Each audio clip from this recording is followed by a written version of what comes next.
L'encodage de prestations peut s'effectuer de plusieurs manières. D'une part, la première, en utilisant le chronomètre. Play, pause, stop. Une fenêtre de saisie, lorsqu'on arrête ce compteur, est alors affichée, permettant un renvoi de l'encodage de la fiche de prestation vers la fiche horaire de l'utilisateur.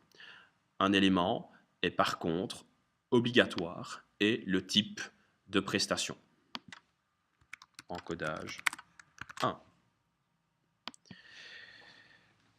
La liste de projets à votre disposition dans cette fiche d'encodage est tributaire de la fenêtre de sélection de projet située juste en dessous.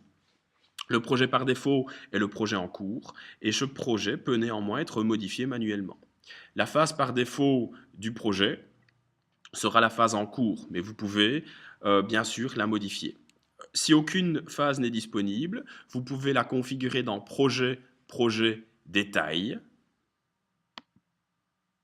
ou dans le module Financier, Projet financier, Contrat, pour autant que vous y ayez accès. Il est par ailleurs important de savoir que la sélection d'un type de prestation va également vous permettre d'encoder des heures, mais également des kilomètres sur base de la configuration configurée par l'utilisateur. La cellule juste en dessous de l'unité va permettre de pouvoir attribuer des lettres recommandées, utilisées pour certains encodages.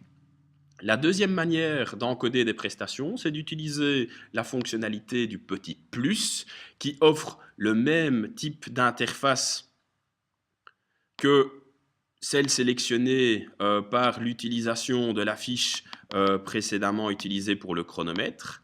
La sélection d'une réunion va permettre l'encodage d'heures, mais également d'unités.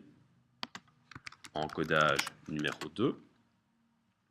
La troisième méthode va permettre de pouvoir récupérer des fonctionnalités au départ de l'agenda où l'encodage peut effectivement s'opérer de la même manière. Il est à noter que le format proposé ici est au centième. Donc 1h30 est encodé 1,5. La dernière manière d'enregistrer les prestations est d'aller dans la fiche horaire pour pouvoir avoir un aperçu de ces encodages. Donc les 3 encodages que je viens de faire sont renvoyés vers ma fiche de prestation où je peux d'une part les supprimer ou d'autre part en copier une ligne pour pouvoir, si nécessaire, modifier un encodage. Le total du jour sera renvoyé dans la partie inférieure de l'écran, en l'occurrence 3,5 pour aujourd'hui.